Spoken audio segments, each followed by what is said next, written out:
Angelina Teny the SPLM-IO, head of the National Committee for Security and Defense and the wife of the country's former Vice President Riek Machar, participates in a IGAD Council of Ministers talks in Addis Ababa, Ethiopia on December 21, 2017.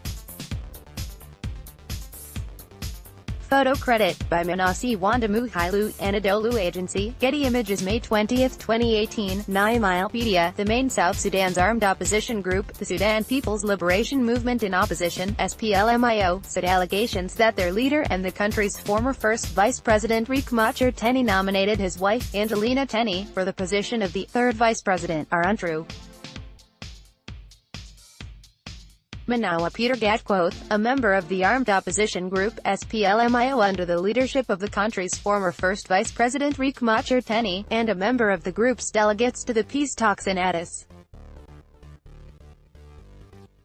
Ababa, told the Nyamilepedia on Sunday that the group's chairman has not nominated anybody to any position, and that it is tactic by the enemies of peace to harm the already fragile peace process.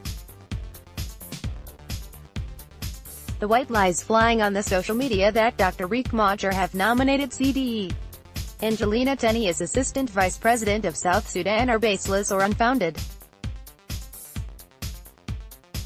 It's a tactic by enemies of peace machinated to cause further harm to already fragile peace process, he said.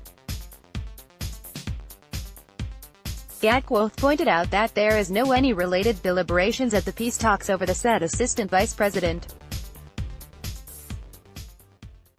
There's no such a thing agreed as Assistant Vice President, he said.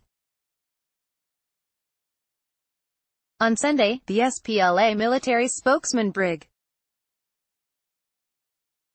Ruai said in a post on his social media Facebook page that the country's former first vice president have nominated his wife, Angelina Teny, who also serves as the head of the SPLM-IO National Committee for Security and Defense, for the position of vice president. A potentially destructive struggle for power is looming within SPLA-IO. Sources at ongoing peace talks in Addis Ababa revealed Dr. Riek Machar Teny nominated his dear wife Angelina Teny for position of first vice president, Lowell said, quoting sources, at the ongoing peace talks. South Sudan descended into civil war in December 2013 after forces loyal to the country's president, Salva Kiir, married and his then governor of northern Bahr al-Ghazal state Gen. Paul Malong went door-to-door in the capital Juba killing civilians belonging to the NUER ethnic group, sparking a nationwide protests from top army generals from the NUER, leading to a civil war.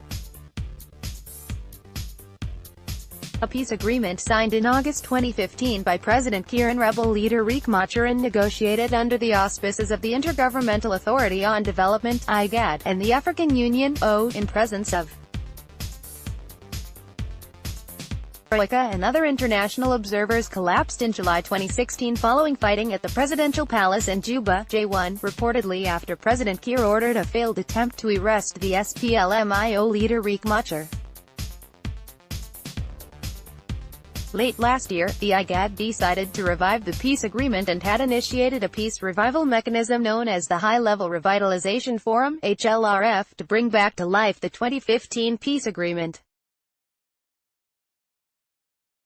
Peace talks in the Ethiopian capital Addis Ababa resumed on Thursday with little optimism as President Kiir said he is unwilling to accept the return of the country's former first vice president and two armies, both of whom are major opposition demands. The IGAD has given the negotiating parties May 21 as the ultimatum to sign peace, but it is still unclear what would be the consequences in case the warring parties do not meet the deadline.